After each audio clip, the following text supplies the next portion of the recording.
ஆண்டவராகிய இயேசு கிறிஸ்து நாமத்திலே அனைவருக்கும் வாழ்த்துக்களை தெரிவித்துக் கொள்கிறேன்.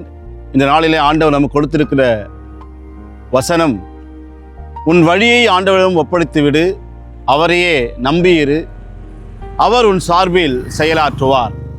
ஆக நம்முடைய வாழ்விலே இந்த ஆண்டு முழுவதுமாக என்னதான் கஷ்டங்களை சந்தித்திருந்தாலும், கொடுமைகளை அனுபவித்திருந்தாலும், நாம் முதலாவதாக நம்முடைய வாழ்வை ஆண்டவரிடத்திலே ஒப்படைத்து விட வேண்டும். அவர் நம் சார்பிலிருந்து செயலாற்றுகிற கடவுளாக இருக்கிறார். உதாரணமாக 1 சாமுவேல் புத்தகத்தில் பார்த்தோம் என்றால், எல்கானாவுடைய மனைவி அன்னா அவர்கள் குழந்தை பேறு இல்லாமல் மிகவும் கஷ்டப்படுகிற சூழல்.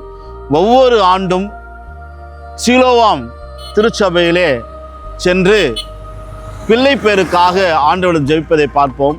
ஆனாலும் பிள்ளை பேர் இல்லாமல் தவித்து கொண்டிருக்கிறாள்.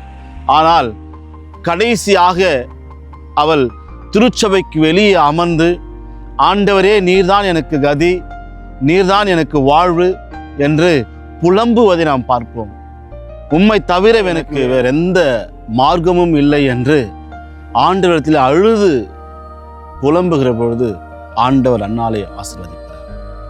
ஆண்டவர் சாமுவேல் என்ற அழகான ஒரு குழந்தையை ஆண்டவர் கொடுக்கிறதை நாம் பார்க்கிறோம். அப்படியாக நாமும் ஆண்டவரிடத்தில் நம்மை ஒப்படைத்து ஆண்டவரிடத்திலே நம்பி இருக்கிற பொழுது உண்மையாக நிறைவான ஆசீர்வாதத்தை நமக்கு ஆண்டவர் தருவார் என்பதிலே ஒரு துளியும் சந்தேகமில்லை.